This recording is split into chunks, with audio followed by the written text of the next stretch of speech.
영광 누리도다. 함께 고백합니다. 예수를 나의 구주 삼고 성령과 비로소 거듭나니 이 세상에서 내 영혼이 하늘의 영광 누리도다. 함께 주님께 영광 돌립시다. 이것이 나의 간증이요 이것이 나의 찬송일세. 나 사는 동안 끊임없이 구주를 찬송하리로다. 고백합니다. 온전히 주께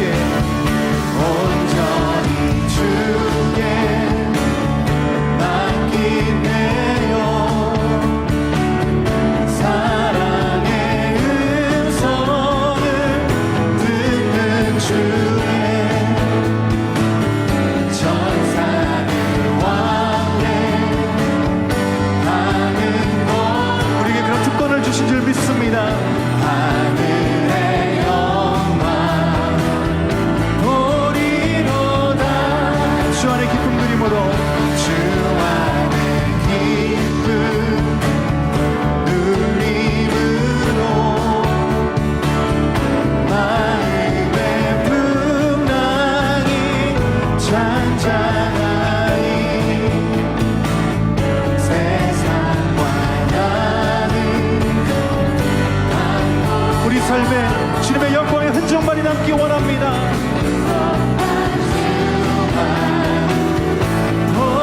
보이도다. 이것이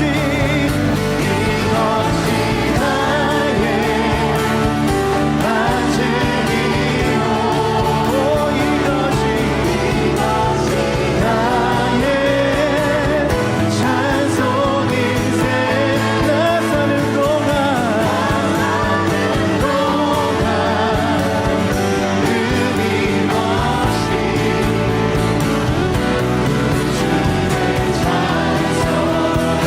우리 섞은 소리로 한 번 더 고백합니다. 오 주님, 이것이 나의 간증입니다. 이것이 나의 간증이요 이것이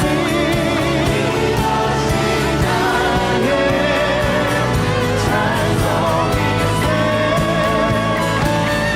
나 사는 동안 끊임없이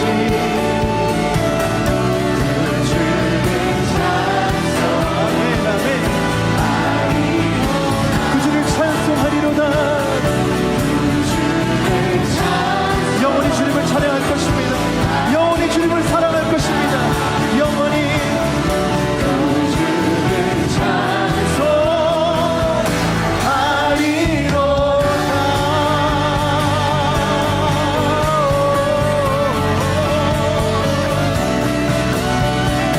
영원히 우리 함께 하신 하나님께 우리 큰 박수로. 여호와께서 모세에게 이르시되 바로에게 들어가서 그에게 이르라. 히브리 사람의 하나님 여호와께서 말씀하시기를 내 백성을 보내라. 그들이 나를 섬길 것이니라. 내가 만일 보내기를 거절하고 억지로 잡아두면 여호와의 손이 들에 있는 네 가축 곧 말과 나귀와 낙타와 소와 양에게 더하리니 심한 돌림병이 있을 것이며 여호와가 이스라엘의 가축과 애굽의 가축을 구별하리니 이스라엘 자손에게 속한 것은 하나도 죽지 아니하리라. 하시고 여호와께서 기한을 정하여 이르시되 여호와가 내일 이 땅에서 이 일을 행하리라 하시더니 이튿날에 여호와께서 이 일을 행하시니 애굽의 모든 가축은 죽었으나 이스라엘 자손의 가축은 하나도 죽지 아니한지라. 바로가 사람을 보내어 본즉 이스라엘의 가축은 하나도 죽지 아니하였더라. 그러나 바로의 마음이 완강하여 백성을 보내지 아니하니라. 여호와께서 모세와 아론에게 이르시되 너희는 화덕의 재 두 움큼을 가지고 모세가 바로의 목전에서 하늘을 향하여 날리라. 그 재가 애굽 온 땅에 티끌이 되어 애굽 온 땅의 사람과 짐승에게 붙어서 악성 종기가 생기리라. 그들이 화덕의 재를 가지고 바로 앞에 서서 모세가 하늘을 향하여 날리니 사람과 짐승에게 붙어 악성 종기가 생기고 요술사들도 악성 종기로 말미암아 모세 앞에 서지 못하니 악성 종기가 요술사들로부터 애굽 모든 사람에게 생겼습니다. 그러나 여호와께서 바로의 마음을 완악하게 하셨으므로 그들의 말을 듣지 아니하였으니 여호와께서 모세에게 말씀하심과 같더라.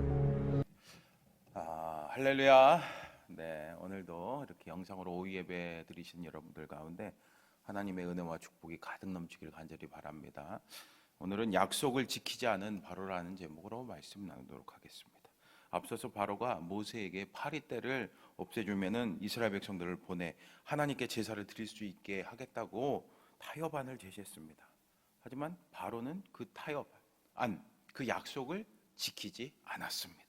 그럼에도 불구하고 하나님께서는 바로에게 한 번 더 기회를 주십니다. 오늘 1절과 2절 보세요. 여호와께서 모세에게 이르시되 바로에게 들어가서 그에게 이르라. 히브리 사람의 하나님 여호와께서 말씀하시기를 내 백성을 보내라. 그들이 나를 섬길 것이니라. 내가 만일 보내기를 거절하고 억지로 잡아두면 아멘. 하나님께서는 모세에게 한 번 더 가라는 거예요. 바로에게. 여러분, 하나님께서 얼마나 이렇게 마음이 좋으십니까? 이렇게 하나님의 말씀을 전하라고 합니다. 하지만 그 말을 듣지 않고 억지로 잡아두면 어떻게 된대요? 3, 4절을 보세요. 여호와의 손이 들에 있는 내 가축 곧 말과 나귀와 낙타와 소와 양에게 더하리니 심한 돌림병이 있을 것이며 여호와가 이스라엘의 가축과 애굽의 가축을 구별하리니 이스라엘 자손에게 속한 것은 하나도 죽지 아니하리라 하셨다라 하시고 아멘. 애굽 땅의 모든 가축들에게 심한 돌림병이 그러니까 전염병을 말하는 거죠. 이 전염병이 임할 거래요. 요게 5번째 재앙입니다. 하나님께서는 애굽인들의 그 가축의 전염병으로 큰 피해를 입게 할 건데 이스라엘 백성들의 가축에는 아무런 해가 없게 하실 거라고 선언하십니다. 여러분, 그 당시에는 가축이 얼마나 귀한 것이었습니까? 아주 대표적인 그들의 재산이었습니다. 특히 애굽의 우상 가운데 이 소 형상을 가지고 있는 우상이 있었습니다. 아피스라고 있죠. 아피스라는 신이 있었어요. 농경 사회였던 애굽에서 소는 아주 중요한 재산인 동시에 풍요를 가져다주는 힘이었습니다. 불과 우리나라도 몇십 년 전만 해도 소가 엄청난 재산이잖아요. 저도 신학대학교 들어갈 때 저희 소 한 마리 키우고 있었는데 그 팔아갖고서는 등록금 냈던 기억이 있는데 아주 큰 재산입니다. 그러다 보니까 숭배의 대상까지 되었던 거죠. 그런데 하나님께서는 애굽인들의 가장 중요한 재산이자 그들의 숭배의 대상이었던 가축을 전염병을 치십니다. 그리고 이 일이 우연히 일어난 것이 아니라 하나님께서 하셨다는 것을 드러내기 위해서 5절과 6절에 어떻게 하십니까? 여호와께서 기한을 정하여 이르시되 여호와가 내일 이 땅에서 이 일을 행하리라 하시더니 이튿날에 여호와께서 이 일을 행하시니 애굽의 모든 가축은 죽었으나 이스라엘 자손의 가축은 하나도 죽지 아니한지라. 아멘. 정확하게 기한을 정합니다. 내일이라는 기한을 정합니다. 구체적으로 알려주십니다. 정말 그 내일 이튿날 하나님께서 정하신 그날 하나님께서는 이 일을 행하셨습니다. 하나님의 약속은요 변함이 없고 하나님의 약속은요 정확하죠. 누구하고 비교됩니까? 그리하여 애굽의 모든 가축은 전염병이 돌아서 죽었지만 정말 이스라엘 자손의 가축은요 한 마리도 아프지 않았습니다. 죽지 않았습니다. 왜요? 이스라엘 자손들에게는 하나님의 보호하심이 있었기 때문입니다. 여러분, 이래서 하나님의 보호하심이 중요한 겁니다. 우리가 살면서 그냥 하루하루 사나보다 그냥 생각하면 아무 생각 없이 그냥 살지 마시기 바랍니다. 여러분, 우리 얼마 전에도 그 광주에 그 사건이 났잖아요, 여러분. 이 하루, 아니 한 치 앞도 모르는 게 우리 인생 아니겠습니까? 여러분, 하나님의 보호하심 때문에 우리가 이렇게 사는 거예요. 여러분, 하나님의 늘 보호하심과 인도하심이 있기를 축복합니다. 그것을 인정하며 감사하는 저와 여러분 되시기를 바랍니다. 이렇게 전염병으로 애굽인들은 경제적으로나 종교적으로나 아주 큰 치명타를 입었습니다. 그런데 이 재앙에는 두 가지 특징이 있습니다. 첫 번째로 이전 재앙과 마찬가지로 이스라엘 백성들과 애굽 백성들이 구분됐다는 거죠. 그리고 두 번째로는 이 재앙을 시작으로 해서 죽음이 발생하기 시작했다는 겁니다. 이전까지 재앙은 불편하고 고통스럽긴 해도 생명에 직접 위해를 가하진 않았죠. 하지만 이 돌림병 재앙, 이 전염병 재앙부터 방향성이 명확하게 드러납니다. 뭡니까? 불편함에서 고통으로, 고통에서 죽음으로 나아갑니다. 여러분, 그래요. 우리 인생도 마찬가지 아닙니까?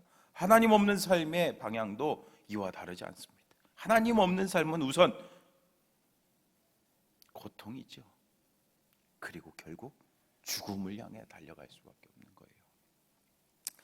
그럼에도 불구하고 오늘 바로의 행동을 보세요. 7절입니다. 바로가 사람을 보내어 본즉 이스라엘의 가축은 하나도 죽지 아니하였더라. 그러나 바로의 마음이 완강하여 백성을 보내지 아니하니라. 아멘. 이스라엘 백성들이 거주하는 고센 땅으로 사람을 보내는 거죠. 그곳에 정말 재앙이 미치지 않았나? 미쳤나? 바로는 그 사람을 보냈어요. 사실 어떤 마음으로 보냈을까요? 그렇죠. 이스라엘 땅도 이스라엘 백성들도 똑같은 이 재앙이 임했기를, 피해가 있었기를 바랬습니다. 그래야 재앙의 원인이 하나님이 아니라는 거죠. 하나님의 권능이 아니라는 그 다른 이유라고 둘러댈 수 있기 때문입니다. 그러나 분리됐어요. 명확하게 이스라엘과 애굽은 분리에 임했습니다. 이렇게 재앙이 이스라엘을 제외하고 애굽만 때렸다는 것은 이스라엘의 하나님 외에는 설명할 방법이 없다는 걸 보여줍니다. 여러분, 이렇게 세상은 만물 가운데 분명하게 보이는 하나님의 그 살아계심을, 하나님의 실존을 외면하려고 합니다. 어떻게든 하나님을 지우려고 합니다. 하나님은 안 계시다, 하나님은 없다라고 합니다. 하지만 그 시도는 언제나 실패뿐이었습니다.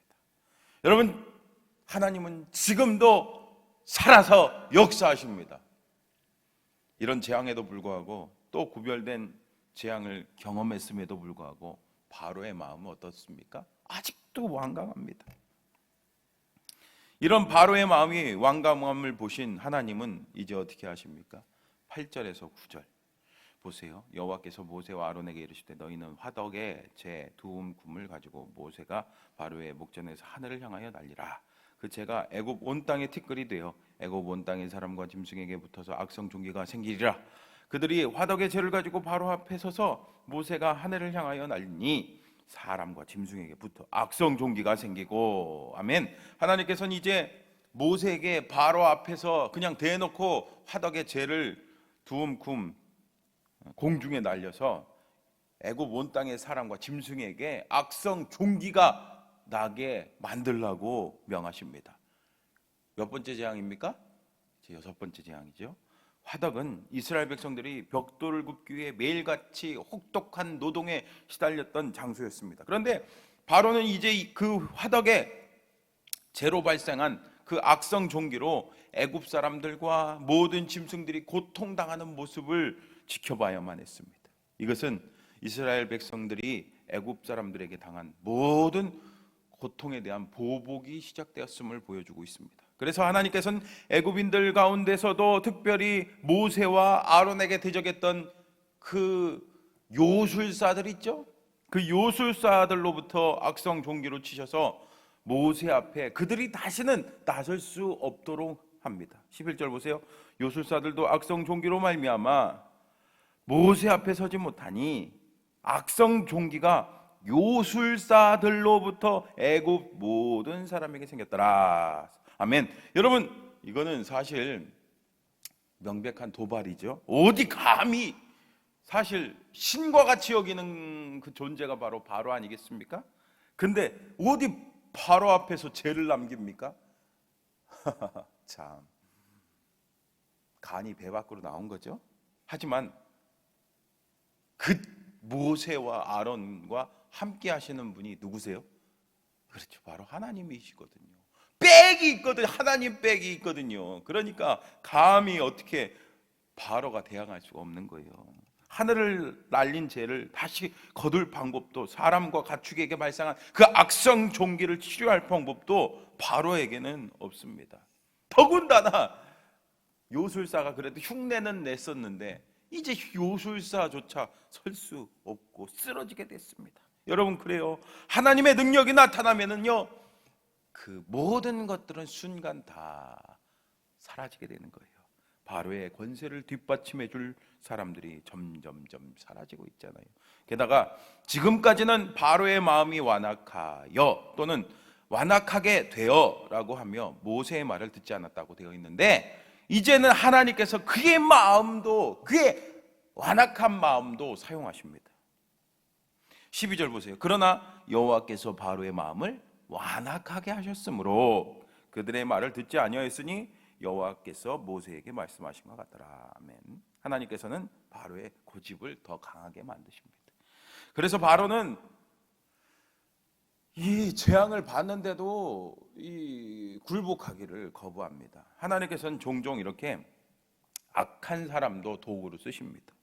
바로가 더 악하게 고집을 피울수록 하나님께서 애굽과 이스라엘 가운데 더 큰 권능을 나타내십니다. 그러면서 사람들이 보잖아요. 뭘요? 아, 하나님이 얼마나 크고 놀라우신 분이라는 걸, 그걸 깨달을 수 있게 하시는 겁니다. 이렇게 얼마나 하나님이 크고 위대한 분인지 애굽과 바로를 교보제로 삼아 배울 수 있도록 깨닫게 하십니다. 곧 바로가 악할수록 이스라엘 백성들이 더 하나님을 깊이 알게 되는 거죠. 사랑하는 성도 여러분, 바로는 자신의 대제국 애굽의 절대자이므로 모세에게 한 약속쯤은 그냥 쉽게 어겨도 된다고 생각했을 겁니다. 근데 그것은 모세와 맺은 약속이 아니었죠. 그렇죠. 하나님과 맺은 약속이었죠.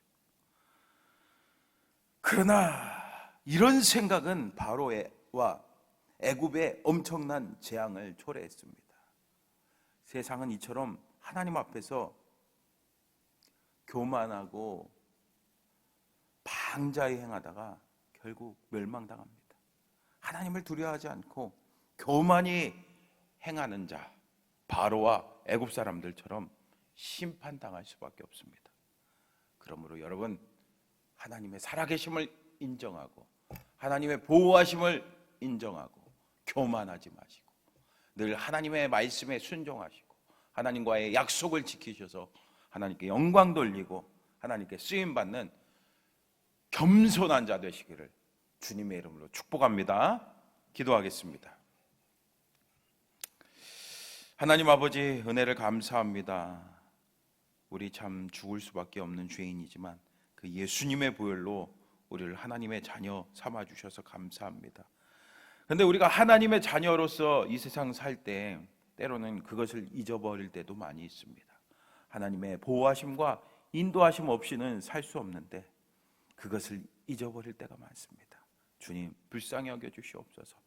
늘 하나님과 함께 한다는 것, 하나님이 나와 함께 한다는 것, 하나님의 보호하심과 인도하심이 없이는 우리가 제대로 살 수 없다는 것을 늘 기억하고 감사하게 해주시고 늘 하나님의 말씀에 신실하게 순종하고 그 하나님의 말씀의 약속을 믿고 늘 지키는 우리 모든 성도들 될 수 있도록 도와주시옵소서. 오늘 바로가 그렇게 교만했던 것처럼 우리 교만하지 않길 원합니다. 교만한 자는 멸망합니다. 그러나 우리 겸손한 자는 하나님께서 높이 세워주실 줄 믿습니다. 늘 겸손한 자 되어 하나님께 영광 돌리고 하나님의 그 높으심을 우리 삶 가운데 하나님의 살아계심을 나타내는 자들 다 될 수 있도록 도와주시고 인도하여 주시옵소서. 감사드리며 사랑이 많으신 예수님의 이름으로 기도합니다. 아멘.